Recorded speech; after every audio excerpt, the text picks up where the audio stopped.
as a home field advantage. And as always, brought to you by 417 Navigator, 417navigator.com. Great Southern Bank with more than 100 locations in 6 states. Great Southern Bank, understanding what really matters. Member FDIC. We go to Kickapoo High School, home of the Lady Chiefs, and head coach Leslie Hanchey. Coach Hanchey, thanks for being part of the show today. Thanks for having us on. Coach, 20-1 on the season, and winners of 13 consecutive right now. What do you feel at this point in the season that as a team you're doing really well? We were actually just talking about that this morning at practice. Our girls get along really well, and at this point in the season, it's early February. We've been together since we started preseason workouts in September. So at times girls can kind of start to get tired of each other, but this group, they don't get tired of each other. They get along, and it makes things a lot easier on the floor. Our group does a really good job of just playing together, doing it together, and figuring it out together. And, coming in, I know this is your first year as head coach, but you've been very familiar with the program for a number of years. So as you look at last year coming into this season, what did you kind of have to replace as far as, due to graduation, and who's kind of stepping into some of those roles? So we lost 2 key players to graduation, Maya Nieto, who's playing JUCO basketball right now, and Delaney Wiley, who was our 6'3", was she 6'3"? 6'3" center who's playing D2 basketball. So losing those 2, Maya was probably one of the best shooters that's ever come through our program. And the Delaney, her presence in the middle of the lane, being able to block shots, alter shots against teams, and being able to get rebounds for us. Those were some big keys that we had to fill. But these 3 seniors actually have been the ones that have really kind of taken the reins this season and kind of owned the team and kind of been the ones to fill in some of those spots that we have really needed to fill, missing those 2 players. And kind of on a coaching note, moving one chair down, maybe what's been the biggest challenge for you? Maybe something that I know you've been around the program and around coaching for a long time, but what's something maybe that you had to handle or take care of that you weren't really counting on? What's been the biggest challenge? This may sound really silly, but calling timeouts. I forget at times that I have timeouts, and my assistant Kayla Daniels will say, "Hey, you still have 5 timeouts if you need it." Like if if a team gets up kind of loose on us and scores 6 or 8 in a row, calling that timeout to get everybody kind of gathered, kind of get everybody kind of calm down and let them know what we need to do. Just doing little things like that, game management things, kind of figuring out when we need to change things up, when we need to keep it the same. So just small things like that. That was, just on a personal note for me, stepping in. I had never coached basketball and kind of got forced into it. And I always kind of treated timeouts like rollover minutes. I felt like if I didn't use them, maybe I could keep them for the next game. My head coach was getting frustrated. You've got to call a timeout. I'd never thought about it. But, Coach, right now, at this point of the season, are you relatively healthy? Yes, knock on wood. We've had some sickness kind of going around, strep throats kind of going around this area. We've had a couple kids have fevers. We had one miss today. She woke up with a fever. But in terms of injuries, we've been fortunate that everybody's been pretty healthy. The majority. We had a couple girls hurt. One girl hurt her knee, but she's back. She hyperextended it. Is that right? Sprained her MCL. Mm-hmm. She's back, but nothing major. Outstanding. Well, you're kind of in the midst of a 3-game road trip, so to speak, here with West Plains and at Glendale, and then at Bolivar. What's been the challenges there? Obviously, with Glendale being a huge rivalry, and that's your next game coming up, I believe. Yep, we have them on Thursday. That'll be a really fun game. It's always fun to play Glendale. That rivalry's kind of been around even since I was a player, and the girls are looking forward to playing them. Very good. Coach, you've got your 3 seniors there beside. Tell us a little bit. We'll start with Ari. Tell us a little bit about her, and we'll visit with her.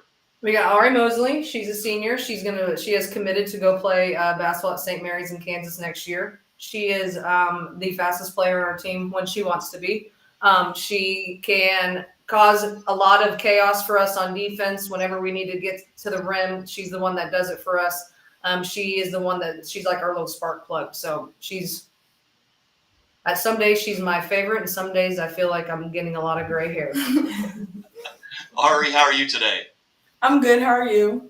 I'm good. Tell us kind of from your point of view, what you feel like your role is and responsibilities on this team this year. I feel like it's basically I don't really know. I feel like we all like get along. We all have our own roles in like different ways. But I feel like my role this year is lifting up people and like making sure like nobody like gets down. You tell us a little bit about the position you play.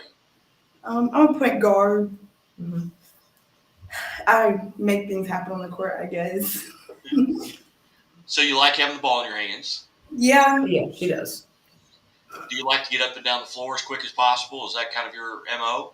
yeah. Last week I kind of tried and I kind of fell, but it's okay. It depends. Sometimes I'm a little. We're too still learning fast. on when we need to slow it down and when we really need to force the tempo. Yeah. Well, Ari, tell us a little bit about your defensive roles. Do you typically guard maybe the best player on the other team or maybe the best guard on the other team? Yeah, it depends what kind of game it is. Like, if it's a tall big, that's their best player, then I typically don't guard them. But like, if it's a point guard, then yeah, it depends. What do you do to kind of get prepared for a game? Let's say it's Thursday. You're getting ready to go play Glendale. What do you do to kind of get mentally and physically prepared for that night's game?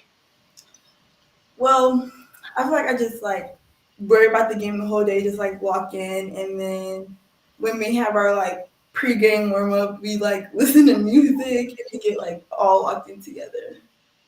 That makes sense. All right, one final question here. Well, two final questions. One, do you wear your seatbelt all the time? I'm a mandated reporter. Yeah, Okay. And number two, Chiefs or 49ers? Chiefs. All right, very good. Well, Ari, why don't you tell us a little bit about the young lady sitting next to you? Introduce us to her. This is Kaya Johnson. She's like our captain mom of the team. She's a really good like our really good role player. She can get rebounds and get up and down the court, and she has a good three. How are you today? I'm doing pretty well. How about yourself? I'm doing excellent. So, Captain Mama of the is that what you? I guess that's the name they gave me. All right. Well, what do you perceive your roles and responsibilities are on this 23-24 Lady Chiefs team? I feel like this year kind of goes with the mom of the group. I just try to make sure everybody's doing what they're supposed to. If we're coming down the court, making sure we're in the right sets that we need to be. If we're coming back on defense, making sure we're in the right defense. Just kind of that communication key is that's what I try to have a big role in. Well, just making sure everybody's keeping their head up, having a good attitude. If a sub's coming in and out, just making sure they know what they're supposed to be doing and what offense, what defense we're in, and just having that communication, I feel like is very important. Coming into this season, just by virtue of what I do, I look at schedules and okay, I'd like to be at that game or this game. When you look at your schedule before the season, are there games that you maybe make a mental check mark by? Hey, I'm looking forward to playing this one. Maybe it's a rivalry game. Maybe it's a team that got you last year. And you want to maybe repay the favor or something, or maybe just know someone on the other team. You don't have to tell me what those are, but you make those check marks, so to speak. Yeah, absolutely. I think for us, and especially this year being seniors, like every game, every practice is a day to check off, and really taking in every game, every morning practice, taking those for granted, and just enjoying the time we have with our team. I think definitely every team that we play, I feel like we do have a strong conference in all our tournaments. Pink and White, Stephanie Phillips, the Willard Classic, all of those tournaments that we have are very important too. So every game we have, I think we're checking it off. Every conference game we have, we're checking it off. Every maybe pre-district opponent, we're checking it off because we have a pretty strong schedule, and I think all those games are important. As you look back over your high school career, are there games, going all the way back, maybe even your freshman year, that you'd like to go back and play again? Oh, absolutely. We probably my freshman year, we played Incarnate Word at Ozark, and I think we lost by 2 points. If I was right, and it was like off. We had the chance to tie the game, and we made the layup, but it didn't count for uh, the clock or something. We didn't get it off in time, and so knowing how great that team is now, that is one game that I would wish we could go back and just have a half a second to play. Funny you mentioned that. I was actually calling that game for ESPN Radio. I was sitting on side doing the game on the radio that day. And I do. Really? That was COVID year, I think. That was when we had to wear masks on the bench and Those little gators. yeah, we had to. It was supposed to be our Stephanie Phillips Classic tournament, but we had to go to Ozarks to play that tournament. Yeah. Very good. Well, Kaya, I will allow you to introduce the young lady sitting next to you, and you can't go back to Ari. This is Reagan Smith. She is our other senior. Reagan is the definition of a team player, and she really just gets along with everybody on the team. She's always helping everybody out. She really is one of the perfect teammates to have. She's always going to have your back. You know that you can always count on her. If you need a bucket, if you need a steal, if you need anything you need, she's coming in and she's going to make a difference in the game. And so I introduce you to Reagan Smith. Again, how are you today? Good. How about you? I'm good. I'm good. That's high praise coming from a teammate. That's got to make you feel good. I know. So sweet. Hence mama. Yeah. I know. Tell us a little bit about what position you play and what your roles and responsibilities are. I'm a sub for the big. I feel like my position in the game is to, whenever Allie's out, fulfill that spot and to do whatever I can to help my teammates win the game. And so, yeah. Did you have any personal or maybe team goals coming into this season? My personal goal was to obviously my team goal is to make it far and to stay and stuff, but my personal goal was to keep a positive mindset because my last couple of years have been very rocky, and I wanted this year to be my best year and last year, so to have a great year with everybody. Reagan, as you look over your career, if you could go back, if you could get in a time machine and go back to that 8th grader, that Reagan Smith in the 8th grade, and give her some advice based on what you know right now as a senior, what advice would you give yourself if you could go back and do that? For my first year, I went to Central. My mindset was to just get better. My mindset was. It's okay. I forgot. If you could go back to your 8th grade year and tell yourself, what would you do?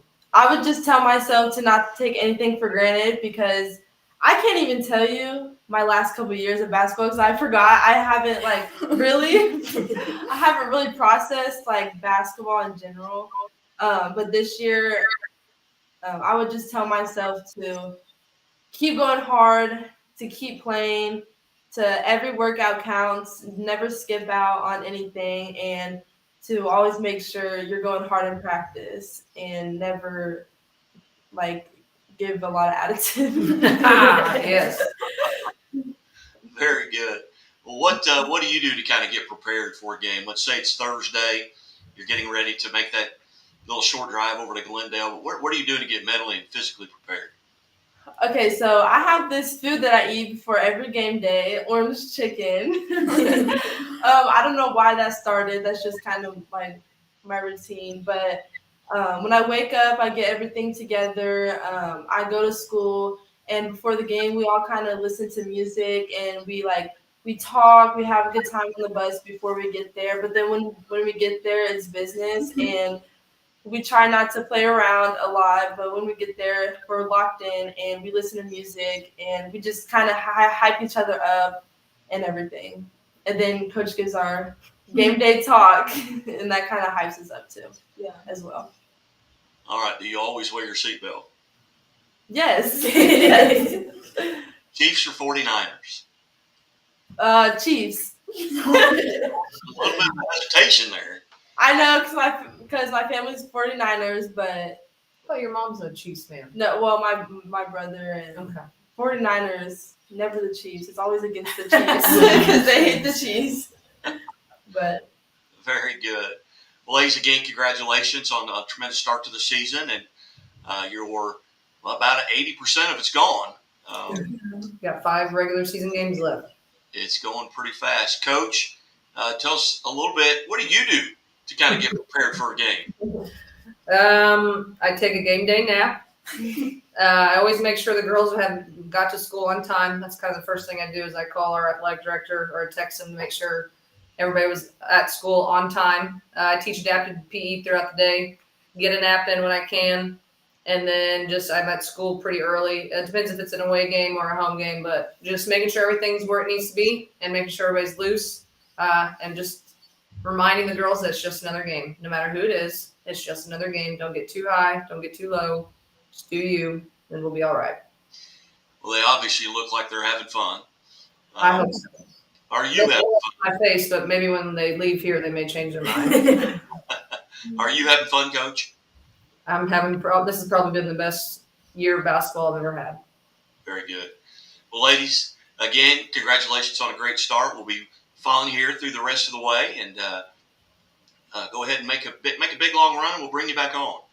Absolutely. Awesome. Thank you for having us. Thanks for having us. Thank you. You're watching the Missouri Sports Network at MissouriSportsNetwork.com, where everyone has a home field advantage. And as always, the Missouri State Highway Patrol reminds us to take that 3 seconds and buckle up. It's 3 seconds that could save your life. Be safe, be smart, and be here tomorrow, and we'll be right back.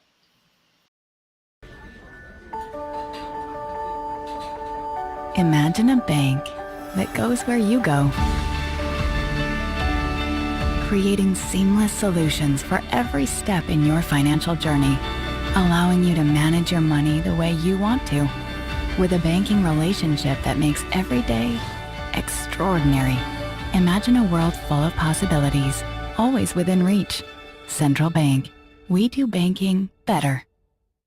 The Walnut Street Inn is located in the heart of Springfield on historic Walnut Street, just blocks away from the Missouri State campus, Hammons Field, Great Southern Arena, and downtown Springfield.